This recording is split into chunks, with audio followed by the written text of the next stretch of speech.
Tien walked slowly, his boots pressing softly into the reddish-brown soil of the frontier plains. The planet, named New Comanche by the settlers who had arrived generations ago, stretched endlessly in every direction. The sky was pale blue, and twin suns warmed the horizon, making the distant mountains shimmer. Tien, a solitary Comanche wanderer, had learned to read the land like a book.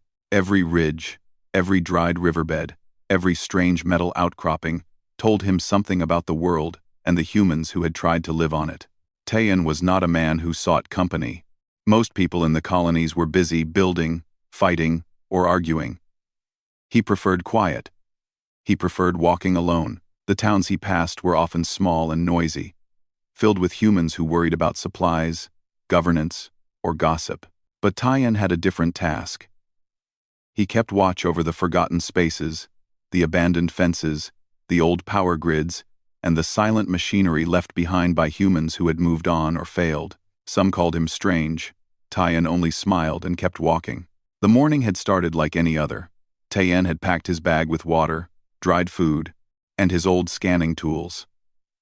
He followed a faint trail, the kind no one had used in years, leading toward a fence he had been instructed to check. This fence was not ordinary. It had been built decades ago to separate livestock from farmland. Now, it was barely functional, rusty in places, and mostly hidden by the tall, dry grass. The wind whispered through it, carrying the scent of metal and soil. Tien liked it here. There was peace in the quiet, even if the land was lonely. As he approached, Tien noticed something strange. The fence line seemed to shimmer oddly, not like heat but like a flicker. He paused, crouched, and studied it carefully. At first, he thought it was a trick of the light, or perhaps an animal moving behind the grass. But as he stepped closer, his sharp eyes caught movement, not subtle, not fast, but deliberate. A figure was there. It was a girl. She sat on the ground, tied to the fence with thin ropes. Her hair was dusty, and her clothes were worn. But she was alive. She looked small and fragile under the harsh sunlight, her face hidden by the strands of hair falling over her eyes. She did not speak. She did not struggle. Yet she was clearly waiting. Tien froze for a moment. He had walked through abandoned lands, seen remnants of old human mistakes, and even discovered creatures that no one had thought existed. But he had never seen a human left like this, alone, tethered, and forgotten. Something in him stirred. A quiet voice inside whispered that this girl was important, that she deserved care, not fear. He stepped closer, slowly, so as not to startle her. "Hello," he said softly, in the universal language of patience and calm. "Are you all right?" The girl looked at him, her eyes wide but wary. She didn't answer. Tien crouched to bring himself closer to her level. "I am Tien," he said. "I am not here to hurt you. Can I help you?" The girl hesitated. Her lips moved as if she wanted to speak, but no words came. Tien understood. Sometimes, fear froze the tongue. He nodded gently. "That is okay. I can wait. I am patient." For several minutes, the girl stayed silent. Tien studied her carefully. She looked 18, perhaps younger. Her skin was sunburned and dusty, and her hands bore faint marks where the ropes had rubbed against her. She had survived here. Somehow, on this empty plain. Tien's heart, usually steady and calm, tightened. Humans had many strengths, but leaving someone like this alone was not strength. It was forgetfulness, and forgetfulness, he knew, could be dangerous. Carefully, Tien reached into his bag and pulled out a small water bottle. "Drink," he said gently, holding it out. The girl's eyes flicked to it. Slowly, cautiously, she took it. She drank, trembling slightly, then handed it back. Tien nodded. "Good. Hydration first, survival second." He then knelt beside her, taking out a small multi-tool from his belt. With careful, precise movements, he began to untie the knots. The ropes were old and rough, but Tien had skill. In moments, the girl was free. She blinked against the sunlight. Her wrists sore but unbroken. Tien held his hands open in peace. "You are free now," he said softly. "There is no one else here. You are safe." The girl didn't move immediately. Her body seemed unsure how to respond. Tien waited. He had all the time in the world. Finally, she whispered, almost inaudibly, "Where am I?" "On New Comanche," Tien replied. "A quiet place, far from anyone who would harm you. You are safe here." Her eyes searched his face, looking for deceit. There was none. Tien's expression was calm, kind, and patient. Slowly, she nodded. It was the smallest of movements, but it meant the world to him. She was beginning to trust him. "Do you have a name?" Tien asked. The girl shook her head. "No, not really." Tien considered this. Names were important.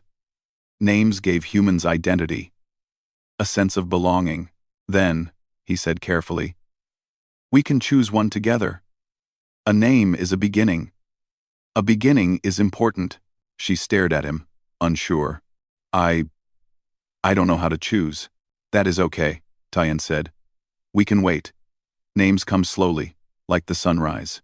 For a long time, they sat together beside the fence, watching the wind sway the grass. Tien scanned the horizon with his eyes, ensuring that no one else was near.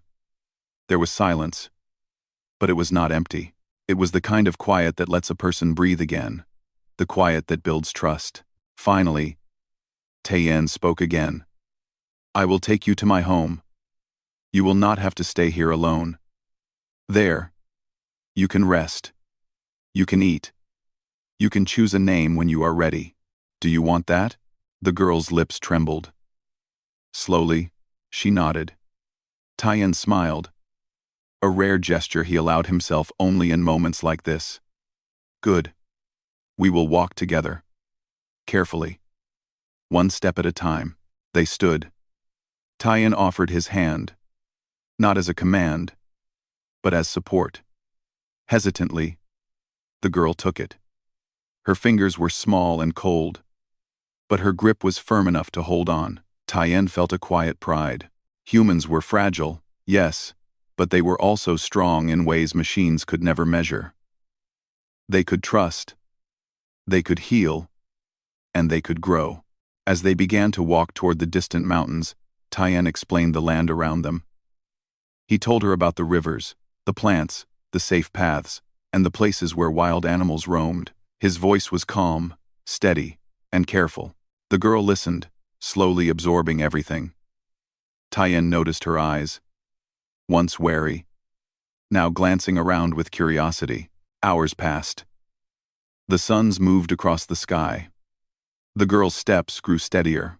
Tien, who had walked alone for years, found a strange warmth in having someone beside him, not a companion to fill space, but a witness to the world, a human who could share the quiet. He did not speak of the future yet. There was no need. For now, they had the present. And the present, Tien knew, was enough to build trust. By evening, the mountains glimmered with the last light of the suns. Tien pointed toward a ridge. "My home is over there. Simple, small, but safe. We will rest tonight. Tomorrow, we will eat. And then, perhaps, we will speak of names." The girl nodded. Tien could see a faint smile, a fragile hope, forming on her face. It was small, almost invisible, but it existed. And in that moment, Tien felt that the day this encounter was something extraordinary. He had walked many lands, seen many failures, and encountered many lonely souls. But today, he had found someone who needed him, and perhaps someone who could help him remember why humans, even solitary ones, mattered. As the stars began to shine faintly over New Comanche, the girl and Tien walked side by side. The fence, the ropes, the loneliness, all of it was left behind. Ahead lay a home, a beginning, and a chance to be human together. And Tien, solitary no longer in spirit, knew that even the quietest walks could change lives forever. The sun had dipped behind the mountains, leaving the sky painted with shades of pink and orange. Tien and the girl had reached a small plateau where his home stood. It was modest, built from old metal panels and wood salvaged from the surrounding plains. Solar panels tilted toward the remaining sunlight, casting long shadows across the ground. Despite its simplicity, the home had warmth, a quiet energy of care, maintained by someone who lived alone but understood life deeply. Tien motioned for the girl to follow him. She hesitated, looking at the small structure as if it were a strange animal she had never seen. Tien noticed her hesitation and slowed. "It is safe," he said softly. "Inside you can rest, you can eat. No one will hurt you here." The girl studied him. Her eyes, dark and alert, flicked from him to the door. Then, slowly, she stepped forward. Each movement was careful, measured, as if testing the world for traps. Tien did not rush her. He walked beside her, letting her set the pace. Inside, the home was tidy. A small kitchen area with a stove and simple tools, a sleeping nook with a thin but clean mattress, and a corner filled with Tien's belongings. Maps, books, and tools. Despite being modest, the home felt lived in. It had a pulse, a rhythm that spoke of someone who cared for their surroundings and had learned to survive peacefully. Tien gestured to the mattress. "You can rest here," he said. "I will prepare some food. Water first." The girl nodded silently. Her movements were careful as she sat down, brushing the dust from her clothes. Tien filled a bowl with warm water from a small heater, adding a few drops of purified water to make it comfortable. "Wash your hands and face," he suggested gently. "It will help you feel better." She did as he suggested, moving slowly, studying the small gestures he made, how he handled the bowl, how he spoke without rushing, how he seemed to understand what needed to be done without commanding it. Tien watched quietly, sensing that trust was building, however fragile it might be. After she cleaned herself, Tien prepared a simple meal. Rehydrated vegetables, a little protein, and a handful of grains. He sat on the floor opposite her, placing a bowl in front of her. "Eat," he said. "There is plenty. You need energy." The girl stared at the food for a moment, then picked up a spoon and began to eat. Slowly at first, then more confidently. Tien didn't speak much, allowing her to settle into this new rhythm. Words were not always necessary. Sometimes, simply being present was enough. When she finished, Tien gestured toward a small table covered with maps and tools. "Tomorrow, I will show you more of this land," he said. "We will walk together. For now, rest. Sleep well. You are safe here." The girl nodded again. Tien left her to rest, returning to his small bed across the room. As he lay down, he thought about the girl, her silence, her careful movements, and her deep, unspoken questions. She had survived alone, and somehow that survival had made her strong. But she had also been neglected, left to face the world without guidance or care. Tien knew he could help her not by commanding, but by showing patience and teaching her what it meant to belong. Morning came slowly. The suns rose over the mountains, casting light across the plains. Tien prepared breakfast, while the girl stretched and watched quietly from the mattress. She still had not spoken her name, and Tien did not press her. Names, he knew, must come from a place of choice, not fear. After breakfast, Tien suggested a walk. "The land is safe," he said. "I will show you where we get water, where the plants grow, and where the wind is gentle. You can learn if you want. There is no hurry." The girl nodded, slipping on worn shoes he had provided. Her movements were careful but curious, and Tien noticed the first small signs of wonder in her eyes. The land around them was alive with quiet beauty. The tall grass swayed in the wind. Small insects crawled along the soil, and distant birds called in a language only the wild understood. Tien spoke softly, explaining what each plant could be used for, which water sources were safe, and how the weather changed on this planet. The girl listened attentively, occasionally asking questions in a quiet voice. Tyen encouraged her, answering patiently. He showed her how to test the soil with her fingers, how to recognize edible plants, and how to read the clouds for signs of rain. She began to smile more, a small but noticeable change from the fear and uncertainty of the previous day. "You are learning quickly," Tyen said. "Many humans take years to understand this land. You already notice things." The girl looked down, unsure how to respond. Finally, she whispered, I don't have a name." Tyen nodded. "I remember. And that is why we can choose one. When you are ready. A name is more than a word. It is a way to belong. A way to be seen.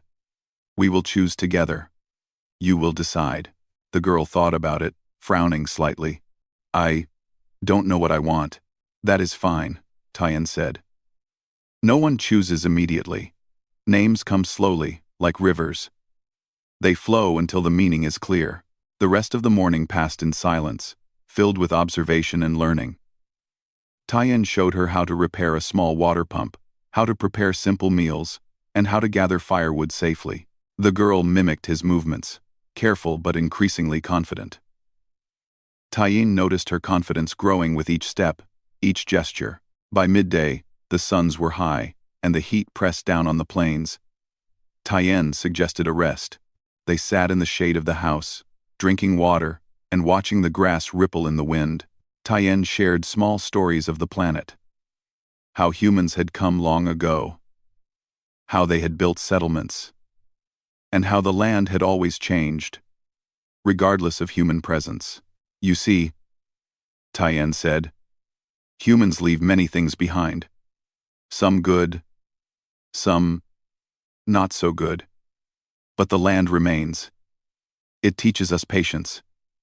It teaches us respect. Tyen, Tyen, Tyen, Tyen, Tyen, Tyen, Tyen." The girl listened, nodding slowly. She had never had someone explain the world to her like this. Most humans she had encountered were hurried, impatient, or careless. Tyen's patience felt strange but comforting. As the day moved forward, Tyen suggested they explore a nearby grove of trees. The girl hesitated at first, but then agreed. Together, they walked through the grove, noticing small animals, unusual rocks, and hidden streams. Tyen taught her to identify edible plants and how to avoid dangerous ones. She began to ask more questions, her voice growing steadier with each one. "What is this plant?" she asked, pointing to a low bush with green leaves. "That is a berry bush," Tyen explained. "The berries are sweet," end quote. "But you must eat only a few at a time. Nature is generous, but we must be careful." The girl nodded, tasting one and then another, delight spreading across her face. Tyen smiled. Small victories, he thought, were often the most important. By evening, they returned home. The girl moved more confidently now, carrying firewood and helping Tyen prepare the meal. She did not speak much, but her presence was enough. Tyen felt a quiet satisfaction. She was learning, adapting, and beginning to trust him. After dinner, they sat together by a small lamp. Tyen took out a notebook and began sketching the land, marking the places they had visited. "This," he said, "is your map too. You can help me add to it. You can decide what is important." The girl studied the map carefully, tracing lines with her finger. She was silent for a long time, thinking. Finally, she said, "I like this. It feels mine." Tyen nodded. "Good. You belong here. As much as I do. We can build our home together. Our life together. If you wish. Nothing is forced. Everything grows slowly." The girl smiled faintly, and for the first time, Tyen saw something that resembled hope. Not the fragile hope of survival alone, but the steady hope of a person who could begin to belong. As night fell, Tyen pointed to the stars. Do you see them? Each one is a world, a story, a place humans have touched. And we here, now we are part of that story too. It is small, yes, but it is ours.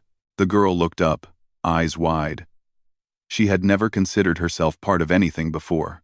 But tonight, under the stars, she felt something stir inside her. A sense of possibility, of connection, of life beyond fear. And Tyan, watching her, understood that the journey ahead would not be simple. But it would be worth it. For the first time in a long while, he was not walking alone, and she, the girl without a name, was beginning to imagine a life where she might belong, where she might be seen, and where she might choose who she could become. Morning arrived slowly over the plains of New Comanche, painting the sky in soft shades of pink and gold.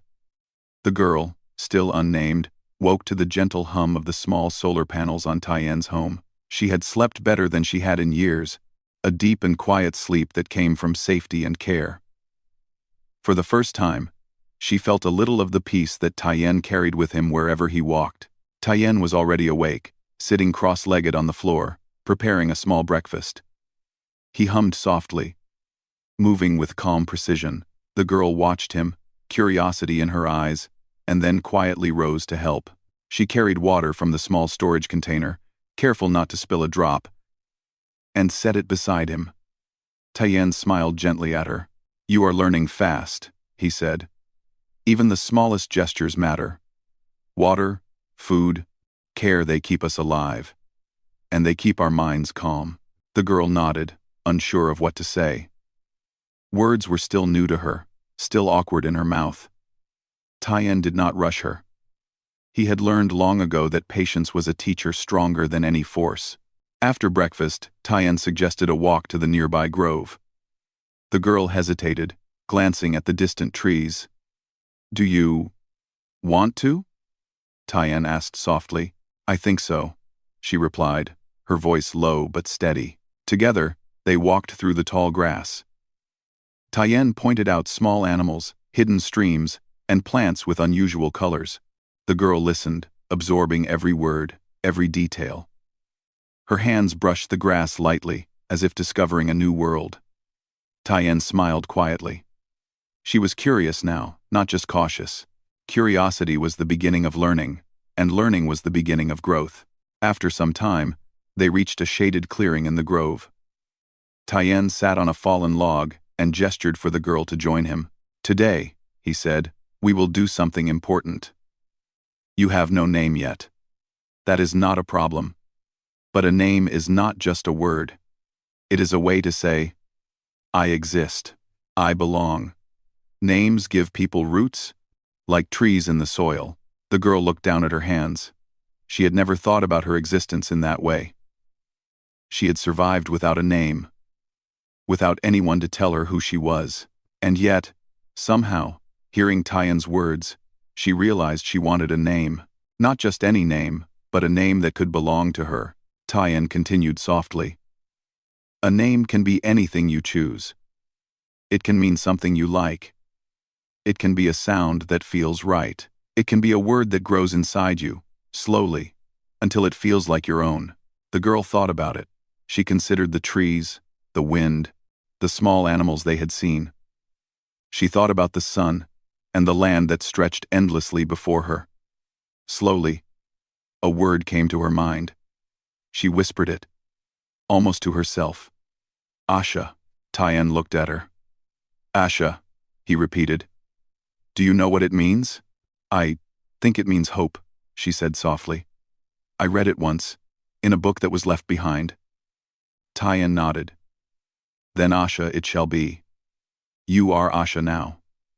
A name is not just spoken, it is lived. And you will live it fully."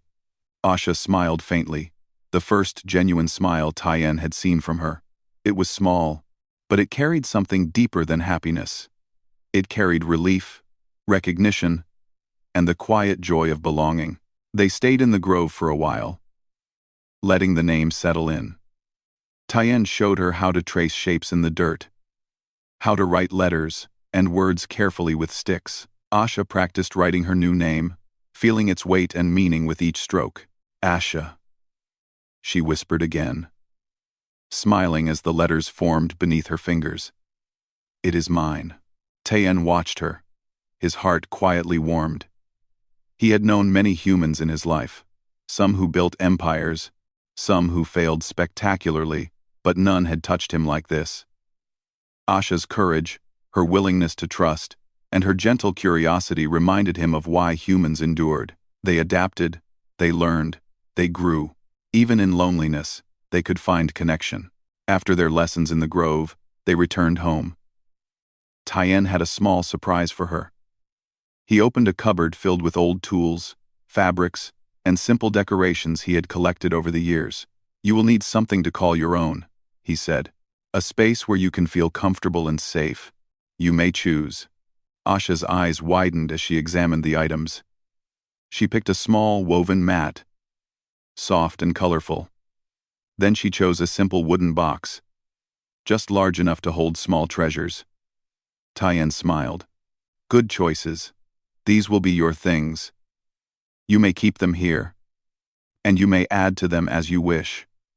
A home is not just a building. It is where your heart feels safe. Asha spent the afternoon arranging her small space. She placed stones she found in the grove, a few feathers, and a tiny drawing she had made of the sun.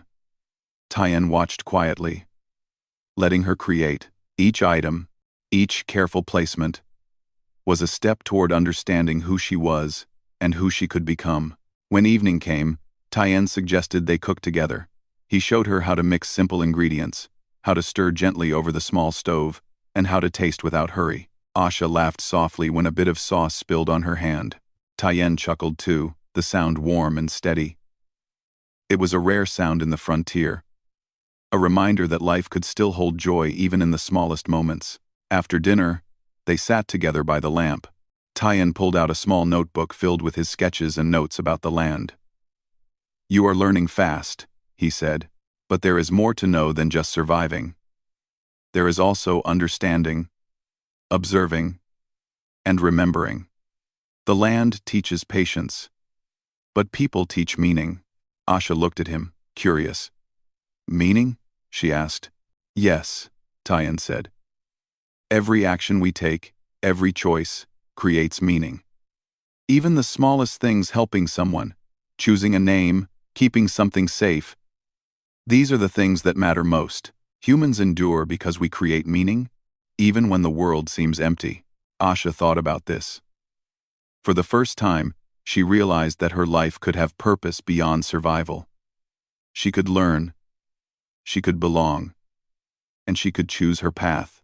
The thought filled her with a quiet determination. Night came, and the stars appeared above. Tayen pointed to the constellations, explaining how early humans had used the stars to navigate, to tell stories, and to remember. Each star is a story, he said. And now, Asha, you are part of this story too. Your name, your choices, your life, they are all part of the universe. Asha looked up at the stars, her eyes reflecting their distant light. For the first time, she felt connected, not alone, not forgotten. She had a name, she had a home, and she had Tayen, who had shown her patience, kindness, and understanding. I am Asha, she whispered, her voice steady now. I belong. Tayen nodded, a small smile on his face. Yes, you do. And every day, you will grow more into your name. You will learn. You will explore. You will be human fully, completely, and wonderfully human. Asha felt a warmth she had never known. She thought about the fence where she had been found, about the loneliness, the fear, and the uncertainty. That world was behind her now. Ahead was a life filled with choices, kindness, learning, and hope. Her name, Asha, was not just a word, it was the beginning of everything she could become. And Tayen, watching her, understood that this moment, the naming, the acceptance, the beginning of trust, was one of the most powerful acts of humanity he had ever witnessed. No technology, no law, no force could create what patience, care, and understanding had created here. As the night deepened, they sat quietly, side by side. Asha traced her name in the air with her fingers, smiling softly. Tien watched her. Feeling the weight of years lift from his shoulders, he had walked many lands, seen many humans rise and fall, and yet he had never felt as hopeful as he did now. Asha had a name. She had a home. And together, they were beginning a story that no one could erase. A story of human kindness, of resilience, and of quiet, enduring hope. The frontier was vast, uncertain, and often harsh. But in this small home, on New Comanche, Asha and Tien had discovered something stronger than fear. They had discovered connection, trust, and the simple but profound truth that even in the quietest corners of the universe, humans could create meaning, belonging, and love without violence. And for Asha, whose life had started in silence and neglect, the sound of her name, spoken, chosen, and lived, was the beginning of everything. The morning sun spilled gold across the plains, and the small home of Tien and Asha glowed warmly in its light. Birds sang softly in the distance, and the gentle wind carried the scent of dry grass and earth. Asha awoke feeling rested. Her new name still fresh on her lips, she stretched, noticing the way her body felt strong after a night of uninterrupted sleep, a strength she hadn't felt in years. Tien was already awake, tending to the small garden he had started months before. Plants of all shapes and sizes grew in careful rows, their roots drinking the clean water he had collected from a nearby stream. The garden was modest but alive, a reflection of Tien himself. Careful, patient, and full of quiet purpose. "Good morning, Asha," he called, smiling as he noticed her in the doorway. Asha nodded. "Yes. I feel good. I think I like it here." Tien's smile deepened. "I am glad. Today, we will do something important. You will learn more about this land and how we live with it. It is not just survival. You will see how humans shape a home, not with force, but with understanding." Asha followed him outside. He handed her a small basket and showed her how to collect ripe vegetables from the garden. She moved carefully, listening to his instructions, learning how to pick without damaging the plants, how to handle them gently, and how to observe which ones were ready to eat. Tien watched her attentively, noticing her growing confidence and precision. "You are learning quickly," he said. "Many humans forget that the land is alive. But you notice. That is important." Asha smiled, feeling a quiet pride. It was strange to think that something as simple as picking vegetables could feel so meaningful. But in this place, under Tien's guidance, it did. She realized that the world around her was not just background, it was alive, and she had a part in caring for it. After the morning work, Tien suggested a walk to the nearby stream. The path was gentle, winding through small hills and patches of wildflowers. Along the way, Tien pointed out edible plants, small insects, and signs of animals that lived nearby. Asha listened and asked questions, her curiosity growing with each step. "What is this flower?" she asked, pointing to a small blue bloom. "That is a moonflower," Tien explained. "It only opens during the night, but you can see the buds in the day. It reminds us to notice even the small things, because everything has a purpose." Asha nodded thoughtfully. "Everything has a purpose," she repeated, testing the words. "Yes," Tien said gently. "Humans too. Even when life seems small, every action matters. That is how we shape meaning, even in empty spaces." They reached the stream, where the water ran clear and cool over smooth stones. Tien knelt and dipped his hands into the water, showing Asha how to test its quality, how to filter it if needed, and how to carry it carefully back home. Asha followed his instructions, feeling the weight of responsibility in her small hands. It was the first time she felt truly capable, able to contribute, able to care for the home she had chosen to be part of. On the way back, Tyan suggested they build a small fence around part of the garden to protect it from wandering animals. Asha hesitated, unsure how to handle the tools. Tyan smiled and knelt beside her. "I will guide you," he said. "We do this together." For hours, they worked side by side. Asha learned to hammer carefully, to measure wood for support, and to tie knots strong enough to hold, but gentle enough not to damage the plants. She laughed quietly when a piece of wood fell slightly off balance, and Tyan chuckled with her. It was a sound full of warmth, a reminder that human lives could hold joy even in the smallest moments. By evening, the small fence stood proudly around the garden. Asha stepped back to admire their work. "It looks strong," she said, smiling. "Yes," Tyan said. "Strong enough to protect what we care about, but not too strong to forget kindness.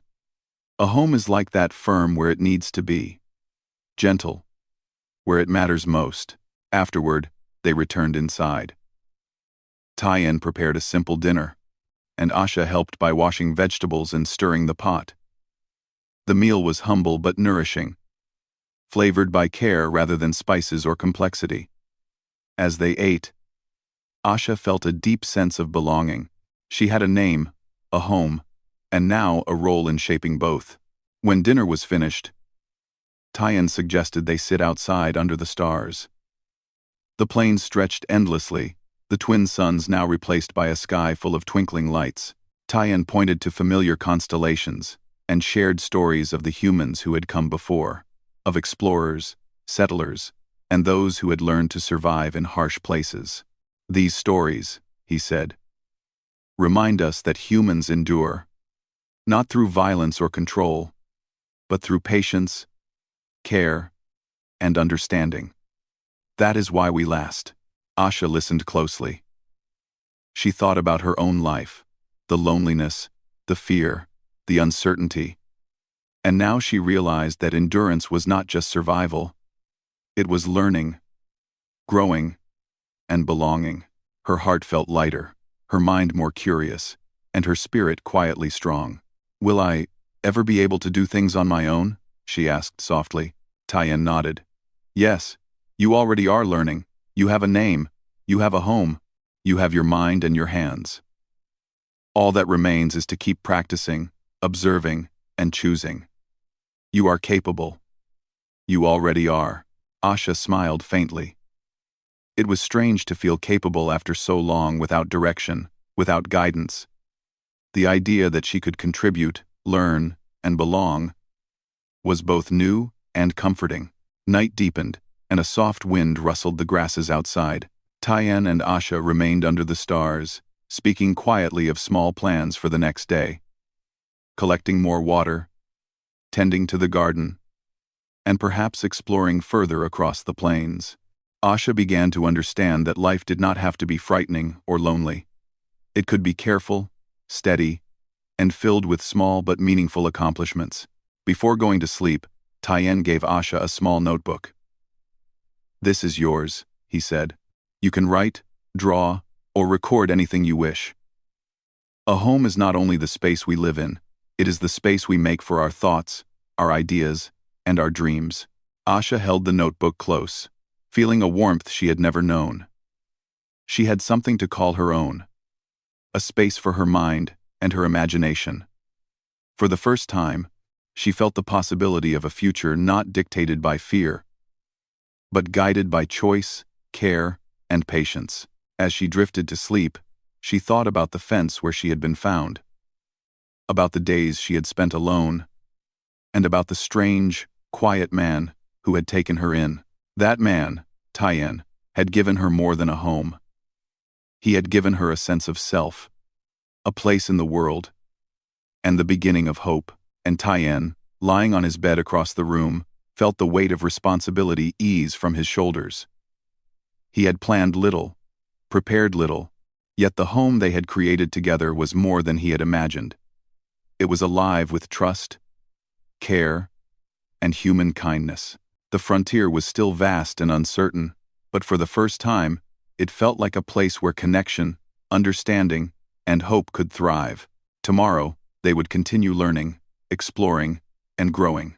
But tonight, they simply existed side by side, human to human, heart to heart, in a world that had once been lonely, but was now full of life. And as the stars shone above, Tyan and Asha both understood something profound. A home is never truly planned. It grows slowly, patiently, through care, understanding, and the quiet choices that humans make every day. In this small home on New Comanche, a life that had begun with fear and solitude had transformed into one of belonging, hope, and endless possibility. The morning sun rose slowly over New Comanche, spilling golden light across the plains. Tyen and Asha woke to the familiar sounds of birds, the whisper of wind through the grass, and the soft hum of their home's solar panels. It was a quiet morning, but quiet in a way that felt alive and comforting. Asha stretched and walked to the small garden. She ran her hands gently over the plants, feeling the leaves and stems, checking for ripeness. She had learned so much in the past days about the land, about care, and about herself. And now, she felt a quiet confidence that had never existed before. Tyen emerged from the home carrying a basket. "Good morning, Asha," he said. "Today, we will continue learning. But I also want you to try something new. You have learned about the land, about care, about survival. Now, I want you to explore how to create, how to contribute to our home in your own way." Asha looked at him, curious. "Create?" she asked. "Yes," Tyen replied. "A home is not just a shelter. It is a space we shape. Together. You can decide what matters to you. How to make this space yours." Asha thought for a moment. She looked around at the small home they had built, at the garden, the tools, the small treasures she had placed in her corner. Slowly, an idea formed. "I want to make a place for the animals," she said. "A space where the small creatures can stay safe, just like I am safe here." Tyen nodded, smiling. "That is a good idea. Let us work on it together." They gathered wood, leaves, and soft moss from the nearby plains. Tyen showed her how to build small shelters that would not harm the animals, but would protect them from the wind and heat. Asha worked carefully, placing moss in the corners, making tiny entrances, and creating spaces where birds and small mammals could rest. She laughed quietly when a small lizard peeked into one of the shelters, watching her with curious eyes. "This feels good," she said softly. "To make something safe for others." Tyen nodded. "That is the essence of being human. Caring for others, even the smallest creatures, teaches us patience, empathy, and understanding. That is what makes life meaningful." After finishing the shelters, they returned to the home for breakfast. Asha helped prepare the meal, moving with confidence and skill. Tyen watched her, silently proud. She had grown so much in a short time, learning, observing, and now creating. It was a reminder that humans could adapt, learn, and flourish when given care, guidance, and trust. Following breakfast, Tyen suggested a walk to a ridge overlooking the plains. "There is something I want to show you," he said. "A perspective of the land that will remind you why humans endure. It is a view that speaks of possibility." Asha followed, curiosity shining in her eyes. The path was gentle, winding through grasses and wildflowers. Along the way, they paused to observe small creatures, check the soil, and admire the distant mountains. Tyen pointed out signs of life that Asha had not noticed before. A small bird's nest hidden in a bush, tracks of animals along a dry creek, and the way the wind shaped the dunes and grasses. Finally, they reached the ridge. The view was breathtaking. The plains stretched endlessly, dotted with groves, streams, and distant mountains. The twin suns reflected off a small lake in the distance, making the water glitter like a jewel. Asha's eyes widened, and she took a deep breath. "It is beautiful," she whispered. Tyen nodded. "It is, yes. But beauty is more than what we see. It is also what we protect, what we nurture, and what we create. That is why humans endure. We shape the world not by force, but by care, understanding, and patience. Asha looked out over the plains, thinking of her journey from the fence where she had been found, to this home, to the garden and animal shelters she had helped build. She felt a deep sense of pride, belonging, and hope. For the first time, she realized that life was not just about surviving. It was about creating, learning, and connecting. You have helped me so much, she said softly, turning to Tien. I feel like I belong now. Tien smiled gently. You do belong, Asha. Not because of me, but because you have chosen to belong. You have a name, a home, and a heart that cares. That is enough to make you part of this world. Asha's eyes shimmered with quiet emotion. She had spent so long without a name, without guidance, without care, and now, she realized that she had everything she needed to grow, to learn, and to contribute.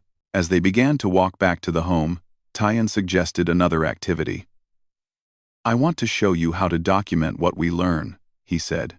A human mind can remember much, but writing and drawing help us preserve knowledge. You can add your thoughts, your observations, and your creations to our home. Asha eagerly accepted. She spent the afternoon drawing maps, noting plants, and sketching the small animal shelters she had built. Tien encouraged her, showing her how to label plants, describe the land, and record her ideas. By evening, her notebook was filled with careful observations, sketches, and small reflections on her experiences. This feels like a part of me, Asha said softly. Something I made. Something that belongs to me. Tien nodded. Yes, Asha. That is how humans endure. By creating, observing, and sharing knowledge, we shape our lives and the lives of those who come after us. You are already learning to be fully human. As night fell, they sat outside under the stars, the same stars that had guided humans for generations. Tien pointed out constellations and shared stories of explorers, settlers, and humans who had adapted to new worlds. Asha listened intently, her eyes shining with wonder. Do you think I can do great things someday? She asked. Tien smiled. Greatness is not always measured by fame or power. It is measured by care, patience, and the ability to create meaning. You are already doing great things, Asha, simply by living fully, learning, and caring for others.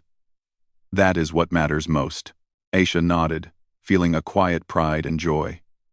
She realized that her life had changed completely from fear and solitude to care, learning, and belonging. She had a name, a home, and a purpose, and she had Tien, who had shown her what it meant to be human in the truest sense. The night deepened, and the plains became calm and quiet. The wind rustled the grasses softly, and the distant mountains stood as silent guardians. Tien and Asha returned to their home, closing the door gently behind them. They prepared for sleep, each reflecting on the day's lessons, achievements, and moments of joy. As Asha lay down in her small corner, she thought about the journey that had brought her here. From the fence where she had been found, tied and forgotten, to the small home on the plains, her life had transformed in ways she had never imagined. She felt safe, capable, and seen. Her name, Asha, was not just a word. It was a promise, a beginning, and a declaration that she belonged. Tien lay across the room, listening to the quiet hum of the home, the wind outside, and the steady breathing of Asha. He reflected on the journey as well, from a solitary wanderer to someone who had helped another human rediscover life, hope, and belonging. He realized that homes were not just structures, and survival was not just endurance. The true meaning of life was connection, understanding, and the quiet acts of kindness that shaped the world. The frontier was still vast, the plains stretching endlessly, and the future uncertain. But for Tien and Asha, the world felt alive, full of possibility and hope. They had created something extraordinary without force, without fear, and without struggle, simply by caring, teaching, and choosing to belong. In the quiet of the night, Asha whispered softly, "Thank you for everything." Tien smiled. the words unnecessary but deeply felt. Together, they had built more than a home. They had built trust, hope, and a life filled with meaning. And as they drifted into sleep, side by side, the stars above seemed to shine a little brighter, as if celebrating the quiet, enduring power of human kindness. Tomorrow would bring new lessons, new discoveries, and new joys.